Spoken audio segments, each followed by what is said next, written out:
Been a while since we have gotten together and do this show. I think it's been since the Cavs were in the playoffs. Took a little Yeah. bit of a break here. A lot's happened in the off season. I guess we'll try to go in chronological order. So this kind of makes sense for everybody. But knowing the history of the show, we're probably going to jump around a little bit. So what I think first thing to do is the draft. They get Amani Bates with their second round pick. This was an all time Twitter moment for me because it was like the draft came. Everybody was like, "Well, it doesn't matter. The Cavs will have a pick to like 44," and then they're like a week before the draft. I guess some people were like, "We need to make a big deal about the draft." So like, if the Cavs don't draft Amani Bates, then everybody should be fired. Became the rhetoric up until like a week before the draft. And then they draft Amani Bates. And I like if you're gonna draft somebody in the second round, sure, get the guy who used to be a 5-star, has some potential, plays the position you want. It's kind of like what they did with I forget if it's Kevin or Kelly Porter, but they had Porter over here for a little while. He ended up getting kicked off the team basically and shipped off to Houston. But you take a risk on a guy like that, you'll see what it is. It's kind of low risk. But like, I think people are underestimating why it's a risk for Amani Bates. I don't know his whole complete story, and I'm going to stay off the legal stuff with him because I don't know what happened with him with that. But it's like he struggled to stick on at Memphis. And then he finally got to Eastern Michigan. He was originally like one of those guys supposed to be like one and done. Ends up at Eastern Michigan. And I believe there were some years, a year or something between those years. I'm not 100% on that, but I think there were some gaps. I think he was supposed to be out the year he went to Memphis and then ended up going to Memphis. Kind of like a LaMelo Ball situation where LaMelo, up until the day he got drafted, people forget what a mess his pro career was because all the stuff LeVar was doing. He was like in Lithuania for a couple of years, and then he was supposed to go to UCLA, and he didn't go to UCLA. Then he ended up playing in high school again. Like they were all in Ohio of all places, like somewhere in the middle of Ohio. And then did he go pro after that, or was there? There might have been another move. There's too much going on with basketball players in their pre-pros. Like, it's not just, hey, you go play college anymore, or go to the G League. There were dudes that were drafted this year, like those twins. Never heard of them. Like, I guess they're like big on like TikTok or something like that. I'm not on TikTok that much. So I was like, who are these guys? I have never heard of these dudes. And apparently they were on Overtime Elite. Like, that's a path now. Like, there's so many options we don't even know about. Like I didn't even know that was the thing until they said it. I never felt so old until I read the B column on these like draft picks, and I was like, "Where's these dudes coming from?" We got two dudes from Wemby's team in the league in the top 10, right? It was like, oh man, like, where's the dude from Duke? Like, right. Just the guy who played a couple years at Duke and then went into the draft. And I feel like basketball has like changed rapidly because there was the high school era where you just see a bunch of high schools there. And then it went from like, okay, Kentucky Duke. And that's what I got used to, right? It's like, okay, bunch of dudes from Kentucky, bunch of dudes from Duke, one guy from the ACC. And then it became kind of a free for all because like guys are just going anywhere. And now it's just like I don't even know like what to make of this anymore. Like, I don't know how people get tape. I was wondering why the NCAA tournament hasn't been as interesting. I'm like, oh, because ain't none of them playing in the NCAA tournament. No, right. Well, I feel like it also makes it harder to evaluate players because they're kind of all over the place and you're evaluating them at these different levels with different talent pools. And I feel like that's kind of why teams make picks like what the Cavs did, because you're kind of just taking a swing on it and hoping that maybe it works out, even though you don't really have a clear answer on who he is as really a person. And he has a high upside as a player, but what he is going to be able to do consistently in the league, like, you really have no idea. But like, I think, like you said, as a second round pick, that's kind of what you have to do. You're not expecting to get a ton out of it. I know a lot of fans are like, he's going to start or he's going to get significant minutes. I don't really see that happening for him. I think it's someone you try to develop. You see if there's something there. If it works out, great. If it doesn't, you only spend a second round pick on him. It's not a huge deal. And you kind of just move on from there. So I didn't mind the pick at all, but I also wasn't putting, my full faith into it. Like this is going to change this team or something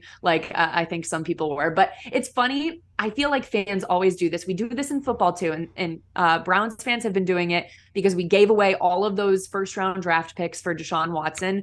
So you treat your later round picks like they are if they're first round picks. Like whoever you took first, you're like last or 2 years ago, Martin Emerson. It was like, luckily he actually kind of worked out to be like a first round pick, but we treat them like they are supposed to be a first round pick. Like David Bell, I think we did the same thing with lots of guys over time. If you don't have those early round picks, Greedy's another one we did too.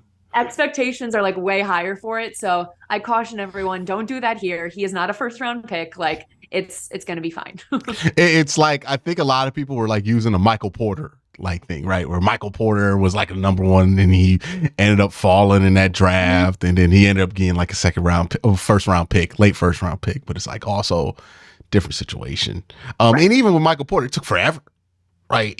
For that to even like pan out for Denver to where we're just now talking about it. I remember that being the case when like the Cavs still had like early draft picks when Michael Porter was available. And that was like, I think before the second LeBron run, or was that during?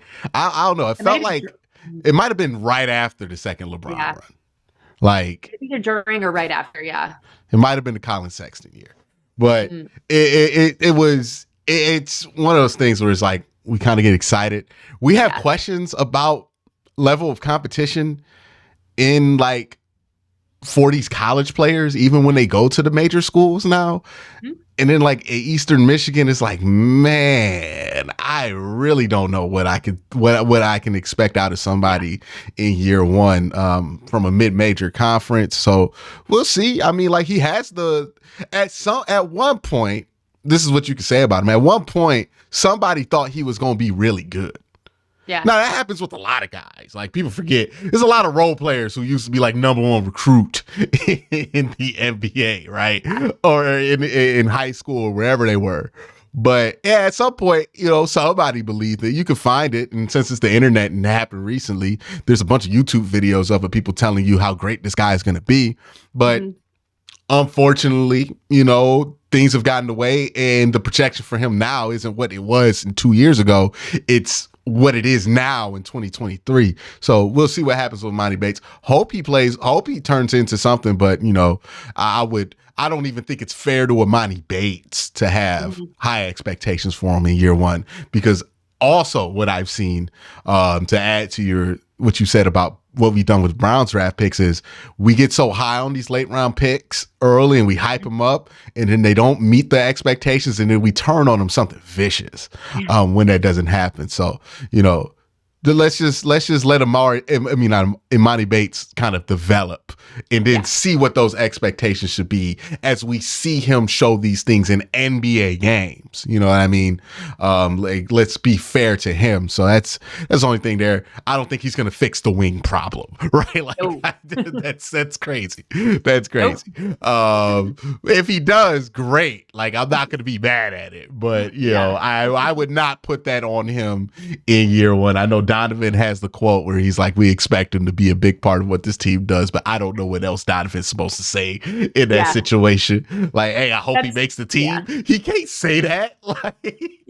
That's like all-star. You got to be nice. I mean, like, what is the other option there? Like, I don't know, it might get cut, but hopefully he makes it. Like, he said similar things about like Jenny Osmond. You know what I mean? Literally everyone. I think that was like week 1, 2 of Donovan being on the Cavs. He was like, that Jetty guy, man, like real good. And we're like, okay, just wait. You're like, oh yeah, it's kind of like we go through this with like Tristan Thompson. Whenever we see Tristan Thompson go somewhere new, and people are like, man, Why don't more people want Tristan Thompson? He's a good rebounder. He's good leadership to the young players. You know, he hustles. And you're like, oh, you haven't gotten to the point where Tristan gets comfortable and then starts dribbling on the wing. It's an 82-game season. You haven't seen Tristan take baseline jumpers yet. Okay. Like, wait till Tristan feels like his spot's secure.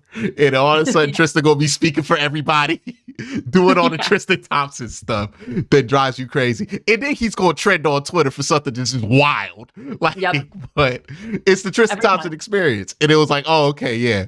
Donovan Mitchell has not gone through the Jetty experience where it's like, oh yeah, he can shoot for a period of time. Right. And maybe a game here or there. And then he's going to have a stretch of 5 games where he literally airballs like every shot. Jetty is one of those dudes you always close out on because he don't ever look up to pass the ball once he go for the layup. Like he always is one track there. So that was the draft. Amani Bates. I feel like, hey, look, that's pretty good for the 44th pick there, right? You know, there's some hope there. Usually they draft like there's been first round picks we've had less hope for. Like Dylan Windler. Like I don't I don't even know what to do with that. Yeah, like thanks for the memories, Dylan. It's been fun. Dylan Windler. Remember Luke, what was it? Luke Jackson? Was it Phil Jackson's son or something like that? We drafted Luke Jackson. He was supposed to be this like knockdown 3-point shooter. He stunk. This is like the first LeBron era. That was supposed to be like a big thing that we did. They're hit or miss. I know that Jokic has come out here and, you know, we saw Jimmy Butler and Giannis and people are like, oh, you could get something with these back end first round picks, second round picks in the NBA draft. It's like, there's one Jokic. There is one Jokic, and I don't think you could get a Jokic like a slept on situation like a Jokic from a dude who plays basketball in America. Like I don't think we're sleeping that hard. Like, you know, that usually comes from overseas where it's like we just don't have the information. Which, by the way, Wembanyama's highlights. I was watching. I was like, why don't they put this on the States? Like you seen some of the stuff where he like crab dribbles and then I was like. At 7'5", like a legit 7'5". It's insane. It's insane. I saw very kind of related a headline of Wembanyama and Britney Spears today. So welcome to America, Victor. It's this is how it goes here. Yep. And somebody brought up, you Victor Wembanyama, you can't hide in public nowheres. No. Everyone knows who you are. You are the 7'5" guy on the planet right now. Like, no, especially if he ends up being good at basketball. I don't know what it would be like to be him if he just ends up being like not that good at basketball. It must stink. You know what I mean? Like, good thing he is. But yeah, those highlights, I was like, man, why was we put if Wembanyama, because I heard people go like, oh, the hype wasn't even that high around him. I'm like, oh no. Trust me, you just ain't been paying attention. Because if Wembanyama was playing at Duke, dog, oh my God. You thought we was watching Zion? Like, what? Trying to get him, dude, the size of Taco Fall. Dribble, like, I was like, this is absurd. I've seen Kyrie do this. Like, it's insane. And of course, he landed in San Antonio with Greg Popovich, one of the greatest coaches of all time. Like, it's a pretty good situation for him. And I know we're going to get into this, but he gets to play with my guy, Lamar Stevens now, which I think is the huge benefit. So, yeah. He's going to get that dog in him now, you know, because Lamar Stevens is down there. So there's a lot. There's a lot to gain there from Wembanyama. I know y'all like, why y'all talking about Wembanyama? This CAVS was like, dog, I'm sorry, I got to talk about that. Yeah, it's crazy. We've never seen anything like it ever. They did that, and then free agency came around. First, before we get into what they did, what were your expectations for what they were going to do in free agency? Because I had a hard time having any.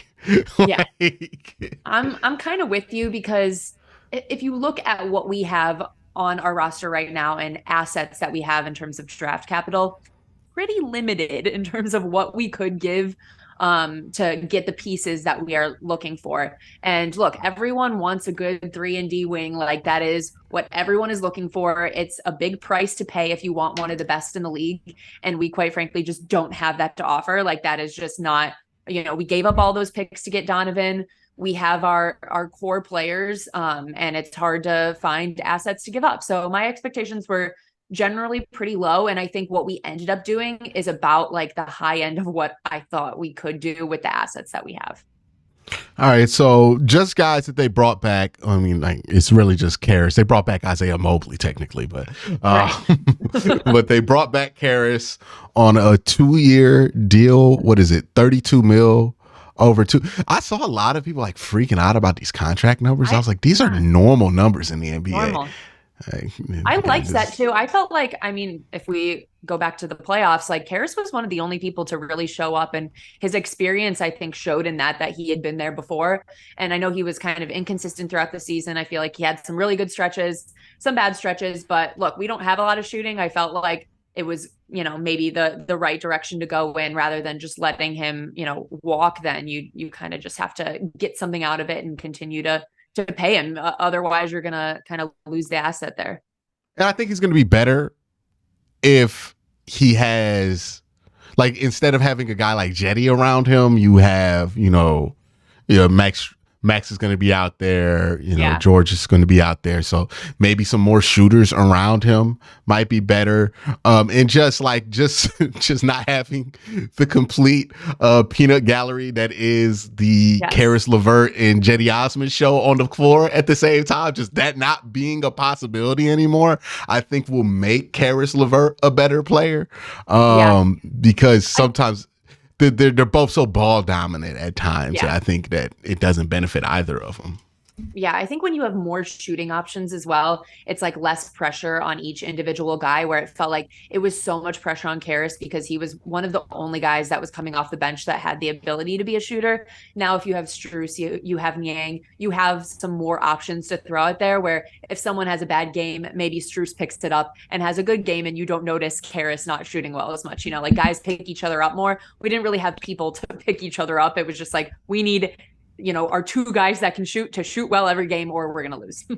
And since you brought in George Niang, who I think a lot of people are projecting is going to probably fill in that 3 spot, there's less opportunity for Karras to have to start. And I think he's so much better when he doesn't have to start for this team. So I think he's going to be in a better situation just because they just put him in a better spot there. They brought in some guys like, honest to God, I don't know much about Ty Jerome. Like, I really couldn't tell you much about Ty Jerome. I'm pretty sure there's somebody on Twitter who loves him. I just don't know. Like, I don't know if it's good or bad, to be honest. I just don't know much about Ty. They also brought in, what we know because of the finals, Max Strus, I keep mispronouncing his name, and then George Niang from Philadelphia, who I do remember because he cooked us, absolutely cooked us. He was a part of that. Hey, we can't stop nobody on the wing, and we let some random dude, go off on us. So now we got him. So I think that's good there. Don't know what he provides defensively, but he's just there to offer some shooting. Have you seen what his nickname is? No, what's his nickname? It's the minivan, which is not a great nickname to have. That doesn't strike me as somebody who's going to be shutting dudes down on the wing. No, apparently it's for his unathletic abilities. Like, he kind of looks like a little lanky and like weird when he moves. So I was like, oh, great. That's a great nickname to have. It might end up being like Kyle Anderson, where they call him slow-mo, but like he ends up being good, like for whatever reason. I mean, look, we just need him to shoot. So like, whatever. He can look like what he wants to look like moving around on the court, make your shots, and we're good to go. Yep, that's basically it there. But he's just a shooter there. They brought in shooting. Max Strus, another shooter, probably coming off the bench, right? I'm not sure, I guess, which they or what they intend on doing for the starting lineup, but they did give the most money to Strus, 4 years, $64 million. Niang got 3-year, $26 million. And a lot of people were comparing Strus and Jetty's numbers this past season, because Strus was shooting 35% from 3 last season, and I think Jetty was actually like a tick above that. But I think like you have to consider situation a lot of times too. Strus was shooting a lot more 3-pointers. He was 29th in the league in 3-point attempts. Whereas, other guys maybe with some better percentages weren't shooting the ball as much. So I think we got to give it a moment. I think also Strus, like that was his worst season. I'm pretty sure before that he had shot like 40 some percent before. Like he's had better years. So it could have been maybe a slightly off year for him. But I think we had to make them, like, you have to give it a try. You have to make the move. You can't just like continue being complacent. So even if the numbers maybe don't look perfect, it's like, this is a guy who has had success doing it. Let's just give it a shot. Yeah, like I don't know why people don't act like we don't know how Jetty be getting that 35%. Like it's not a reliable 35%. You know, it's like he makes 9 threes in one game and then does nothing for 2 weeks. And it's like, that's fun and all, but that's not, you can't rely on that. And Jetty's old enough to where it's like, he's not changing. Like, this is just who he is. It's been here 6 years. 6 years is a long time that he was here. And the thing is, like, you could be inconsistent if you're a good defender. He's not a good enough defender to be that inconsistent. Like, JR, for as much as we like made fun of him for being inconsistent, he wasn't as inconsistent as like Jetty or even Karras at times, but also like good defender. J.R. Smith, especially those years where he was with LeBron. Much better defender he ever gets credit for. I know, you know, JR is kind of just popular for like the memes about him, but he was a really, like people forget that trade they made for him and Iman Shumpert, that dramatically changed LeBron's second stay here in Cleveland. I think that what Mozgov was a part of that. We needed a true center. Like it was a massive change there. But yeah, I think these are more adjustments around the edges, right? And the Cavs had 2 big problems. One in the playoffs and then one just in general when anybody game plan for them. The main problem they had offensively was they had no shooting outside of their stars. Yeah. Right. If it wasn't going to be Donovan Mitchell or Darius Garland, it wasn't going to happen with anybody. Maybe you get a little bit from Karras, but like as far as spot up shooting goes, to take advantage of some of the spacing that you need, you just didn't get it. You didn't get it last year. Like who was the Cavs' best spot up shooter? I don't know if we can quantify anybody as one, right? It might have been Danny Green or Kevin Love, and both of those guys, like, they're not on the team anymore. Do you see like Niang is kind of like a Kevin Love replacement, or is that? Yeah, I'm not sure like necessarily how they intend on using him. Like, I mean, he definitely seems like in terms of the physical build and like skill set similar to what Kevin Love does. So I guess that's what they're going for. I mean, I haven't watched Strus a ton either, but he does appear to be like a catch and shoot guy. So I think that's what they're going for there on having a spot up shooter. And it's interesting too. Like, I feel like that's going to help the entirety of the offense in general to have guys that can do that, because Darius is such a good passer and is at his best when he can do different things like that. And he really just had no support around that. Like, I feel like he was trying to get the ball to guys that were open, and it was just like they weren't good shooters. So it didn't work out that well. I think having some catch and shoot guys is going to help Darius as well, just become a better point guard facilitator type player. I think it's going to help Evan Mobley as well, too. I think he's also underrated guy that's going to really benefit from this, right? Because he has the height to kind of find these guys, and hopefully he gets an inside presence enough to do it. And hopefully this means he don't got to take as many threes as he did last year. Like, I think that's how we knew we needed 3-point shooting, was when Evan was like, I got to take these 3-pointers a game. So hopefully he doesn't feel the need to do that. He can kind of stretch the court out a little bit and be able to use his abilities as a playmaker, and then you add that on top of what Darius already does. You add that on top of what Donovan already does as playmakers, and then I think you can really find a nice little mix there with those guys. Now, I think the biggest problem, I don't know if it's the biggest problem, but a problem that we know was a problem during the playoffs was whatever happened between Jared Allen and both Hartenstein and I don't even want to say his name. But Mitchell Robinson. Yeah, Mitchell Robinson. Yeah. Whatever happened. I'll say it for you. I'll say it. I'll get it out there for you. Whatever happened between those two, I think they have to figure out what the fix is going to be there. Because I was talking about this with Tony Pesta, I think the last video I did, and it was like, I kind of felt bad for JB, even though some people are like really down on him, and for reasons that are kind of justifiable. But the reason I felt bad for him was, what was he going to adjust to? I know.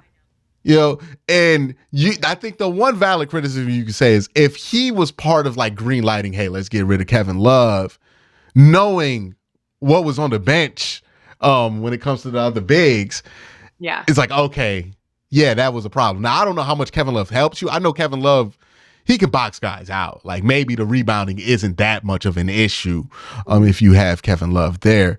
But I think the bigger issue was who was your backup? Like who was your backup? Not just like center. Who was your backup big in the playoffs? You really just didn't have one. No, you're not putting Rolo out there. That's not happening. Yeah, you're not putting Rolo out there. You can't really put Lamar Stevens out there because Dean it's not. Yeah, Dean wasn't the only guys you could put out there were guys who could shoot because you had such little shooting outside of Donovan and Darius. So you had to try to throw Dean out there, but Dean's not going to fix the problem. Maybe Lamar Stevens fixes the problem on one end, but he's not a great shooter on the other end. And I think that was the issue, was like they just had no bigs that they could play out there. They're already a small team with a small backcourt. They don't have a wing. And I think the biggest problem with Okoro is that we want him desperately to be a wing. He's just not a wing. I don't think he's a wing. I think he's a 2. And I think it shows when we see who he's good against defensively. It's not wings. He's not big enough. You know, he's 6'5", you know, not 6'8" and 6'9". In a league that's getting increasingly longer, right? We're talking about, I don't know what position Wembanyama's playing, but it's like point guard probably. Yeah, remember when 6'5" was big for a point guard? Yeah. Now 7'5". It's crazy. They're feeding these guys something different. I don't know what's going on. Yeah, this dude's like legitimately almost a foot taller than Magic Johnson with shoes on. Insane. Yeah. So like, I don't know what Okoro is going to be able to do. Like, I think that's why he's probably like his best career is going to be on that second unit. But we saw him have issues when he wasn't in the starting lineup, you know, being the defender that he's supposed to be, or even being the spot up shooter that he can be. And honestly, I think you can make the argument that Okoro might have been the best spot up shooter on the team last year, especially at the end of the season. So that was a massive problem that his team had. They have really good players. They just don't have a lot of role players. They added some role players this year. So that's good there. I still worry about what's going to happen on the inside. Like, I think some of those issues are mitigated with better shooting. Like, I don't think New York's able to just flat out embarrass you on the boards the way that they were last year, because you do have better spot up shooting, right? Like they can't just be close to the rim like the whole game. So they have to get away. But I don't think that completely solves your issues, especially in crunch time situations. That's going to still be something that pops up. Do you see anything out there that can help fix this issue for them? It's tough because I know there were a lot of rumors, especially during the draft, of trading Jared Allen. And I feel like those rumors since the draft kind of fell apart. Like, I don't know if those conversations are still happening, or maybe just the offers they were getting were just not enough. Like, look, Jared Allen, as much as we were frustrated with him in the playoffs, still a good player. He was an all-star 2 seasons ago. If you're going to get rid of him, you want to get decent assets in return. So it seems like, at least for the time being, he is still going to be here. I don't know if there's like necessarily a move we can make that's going to solve the problem. I think it's the guys we have just need to step up a little more. Like, Jared Allen's just going to have to be tougher. Evan Mobley is going to have to evolve his offensive game and maybe get his like 15-foot jumpers a little bit better, a little bit more consistent. Like, you just need the guys you have. I mean, Donovan Mitchell got to show up in the playoffs a little more. Don't go a whole quarter without not making a shot. I think those things like will just correct the issues that this team has. I don't know if it's necessarily like an outside thing that's going to solve the big issues we have. Yeah, I think it's hard, the Jared Allen thing, right? Because we can focus easily on what he's not good at. Mm-hmm. But that doesn't take away from what he's still very good at, right? Like the lob threat with him and Allen like the big lobs that you get, that's not common. The lob threat that he is with Darius Garland, that's not common. The stuff that he does give you defensively outside of being like he's not an old school, big center. I've always said he's undersized at center. And that's an issue when you have Evan Mobley out there who's also undersized. And it's even more of an issue when your entire nobody is not undersized in that Cavs big rotation. Everybody was undersized. You had Diakite, even Lamar Stevens is undersized.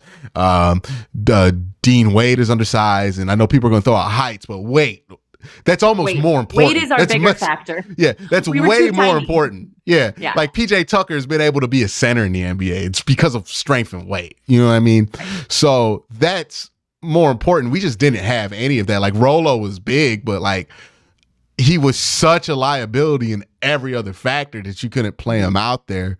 And that's the thing with basketball, right? Football is a little easier. You just need a role player to run some deep routes. Hey, let's get a guy who could just do that and put him in only when he needs to.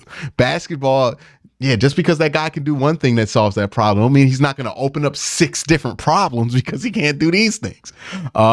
So that's their biggest thing coming up. I don't think it's really going to be something we're going to forget about it by the time we get to the playoffs, right? Because they're probably going to be, I think, a 55-win team again, maybe even more.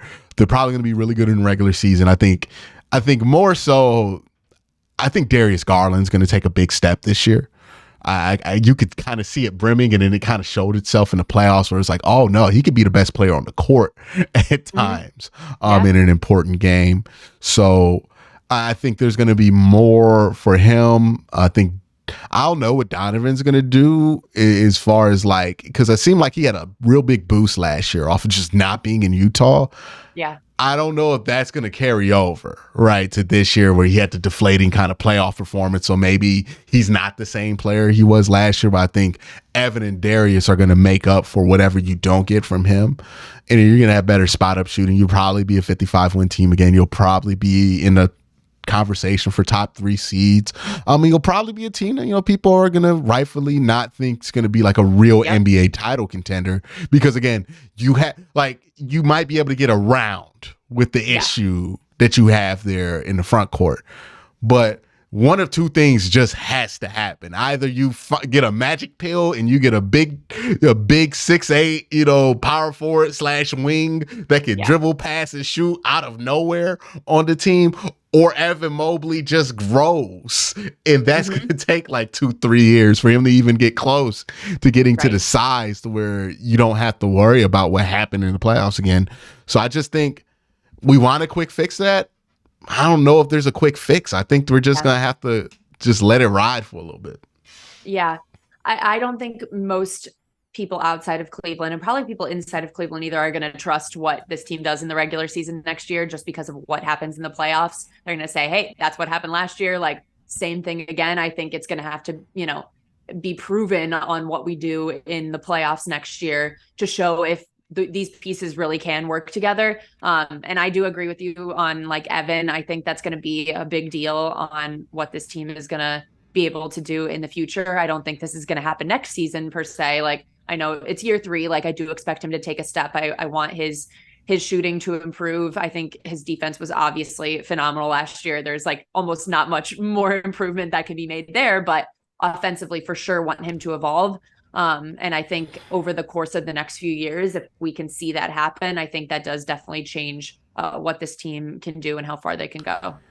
Or, it's all on the backs of Emoni Bates. Yeah. Yeah. Perfect. I mean, hey, if that happens, that means Emoni Bates really good. So let's ride. It reminds me of, I get this comment more than you would think, but there are people who will tell me, hey, the reason the Browns drafted DTR is to replace Deshaun Watson in 2 years. And it's no, Like, there's no shot. Like, don't even do that to him. He's gonna throw one bad pass in the preseason, and then everybody's gonna turn on him, and he don't even deserve it. Nobody should have put these expectations on him. He was a 4-year college player. Like, that's not usually where you get your franchise quarterbacks from. You know, so they drafted him for if Deshaun Watson gets hurt in week 13, and they need to put someone in with a similar style of play. That's their guy. It even did. They're gonna go to Josh Dobbs. So true. So like, I don't even know what they drafted him for, but it's just funny that like how carried away we can get with some of these young guys because there is a hint of potential there, or he might fit a role, or because somebody made like a nice highlight film of it on Twitter and said, look, he's gonna eat, and we forget he's playing in places where you can put the rim up to the ceiling. You know what I mean? Like, it's just not the NBA, or not even the D League or G League now. I got to get used to it now being the G League. It's been that for like 10 years, I think. But I know. Yeah, it's one of those things where it's like, I think we want quick fixes with this team, but I think the NBA shows you it's not a league of quick fixes. People were talking about this, and I was like, a lot of these quick fix super teams, they don't work. You know, and people talk about it being a super team era. I would argue it's not. You look at the teams that have dominated. The only one I could point to that you could say maybe a super team quick fix is like LeBron, because he got here, the team pretty much like changed. Yeah. But we're talking about LeBron. There's one LeBron. You know what I mean? Like there's one of him every generation, and he was him. So I don't think you could compare everything off of, but everything else is like the Warriors. That took forever to develop them into the Warriors, right? Then you have the next champion is the Toronto Raptors, where you can say, oh, they're too quiet in there, but it's like, no, that team had been hovering around since what, 2016? Oh, 2015, really, right? When LeBron took them out every single year. And they went to like game 6 of the Eastern Conference Finals, and that was like the closest they ever came to beating LeBron. And then like LeBron just decided no more with them. But it was like, hey, it took them like years and years, and then they finally broke through in 2019. It was 2019, right? That was before the pandemic? right before the pandemic, Yeah, and in 2020, the Lakers, again, LeBron. Right. That's the common denominator. It's LeBron, right? But then we get to 2021, the Milwaukee Bucks had been around for a while, and I think it swung back to, was it Golden State the year after? Yeah, that would have been. It was Golden State again. Yeah, Golden State. Yeah, so it was Golden State, which we have already established, taking the time to get there. And then this year, it was the Denver Nuggets, who have taken forever to get to that point. It just takes a while. Like the quick fix is, we've seen the quick fixes, right? Oh, we're gonna get Kyrie, Kevin Durant, and James Harden. Where are they at now? All three on different teams. Oh, we're gonna add Kevin Durant to the Phoenix Suns. Where did they go? Not to the NBA Finals. Like, I think we forget how, especially in basketball, because it's so individual player dominated as far as the conversation goes, but like, it matters how long these guys have been on teams together. It matters how well they fit.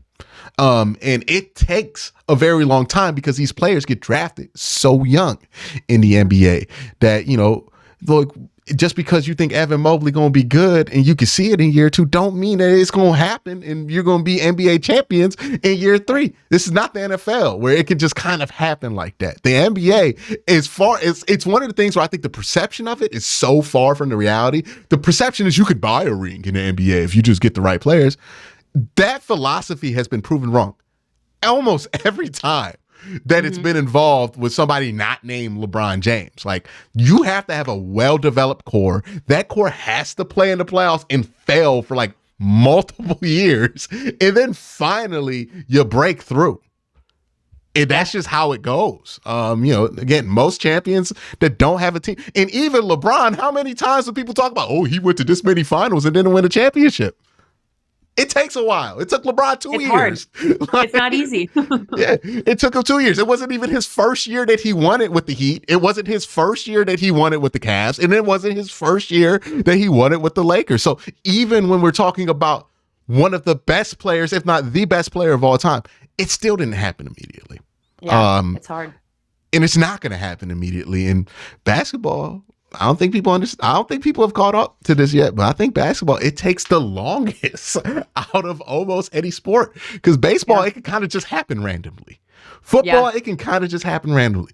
Basketball, those series are so long and grueling, it is almost impossible for you to just get to the finals on some fluke. Right. And just throwing a bunch of talented players together, like sometimes it doesn't work. Because you can exploit it. Yeah, especially now with the new tax rules. Like, it's just, that's not going to work. And I would argue it's never worked like people said it did, because the only example you can point to is LeBron James. That's the only one. If this had worked with like Chris Paul, then you might have a point. But no, this has only worked with LeBron James. Like, well, you got to go back to what, maybe 08 to what, the Boston Celtics, where they brought together like Ray Allen and Paul Pierce.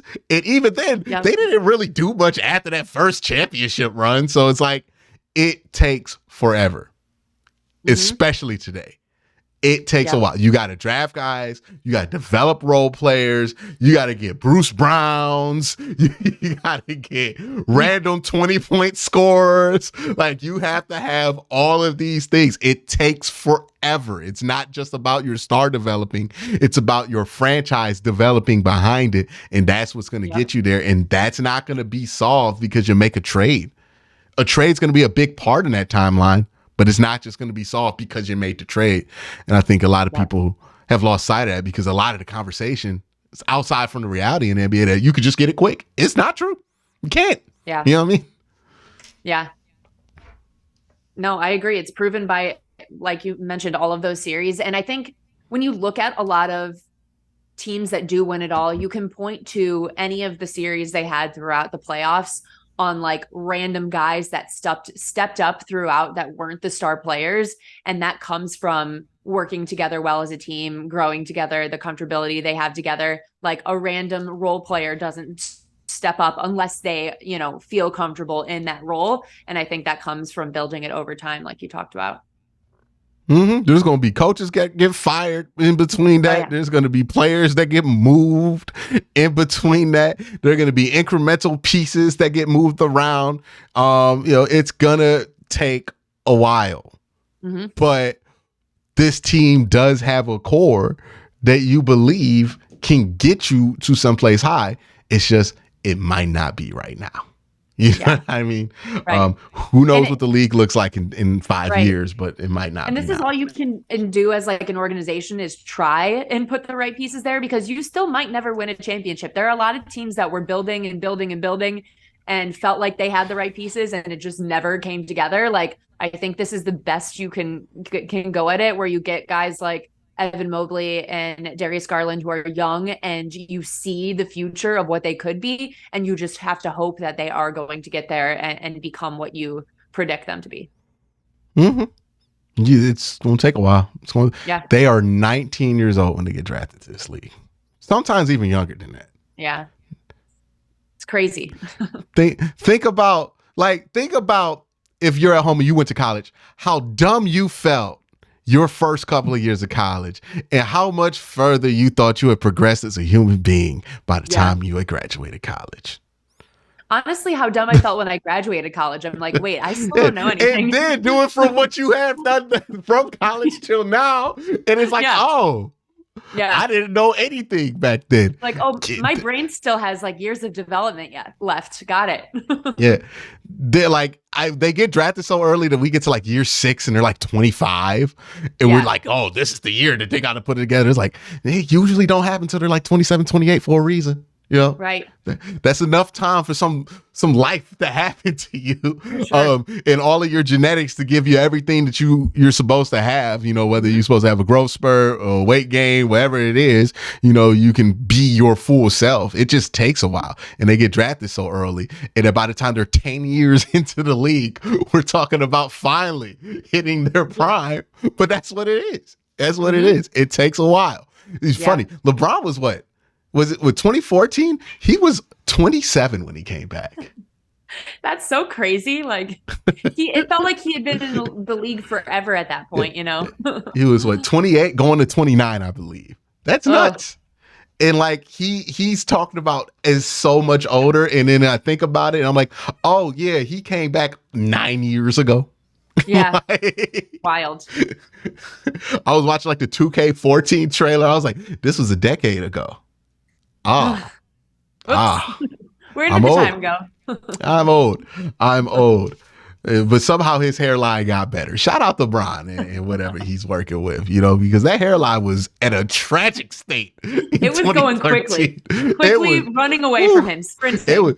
They had it in the video game. That's how bad it was. They put it in the video game. It was like, look, you can see that was like one of the details you could tell, like, oh, the graphics are crazy on next gen, because you could see LeBron James' hairline thin as the game goes on. Funny. And he exasperates more sweat. And then he came back to Cleveland and he had the headband on. The headband flies off one game and his hairline just was never a problem again. Like, there's a whole generation of kids that are like 8 years old who know nothing of LeBron James hairline jokes. They don't know any of that because like the joke stopped. The joke stopped like in 2016. Nobody has made a LeBron hairline joke in so long. And I'm like, wow, he like the 3-1 lead is impressive. But he came back from an insurmountable lead when it came to those hairline jokes, and they're gone. They're gone.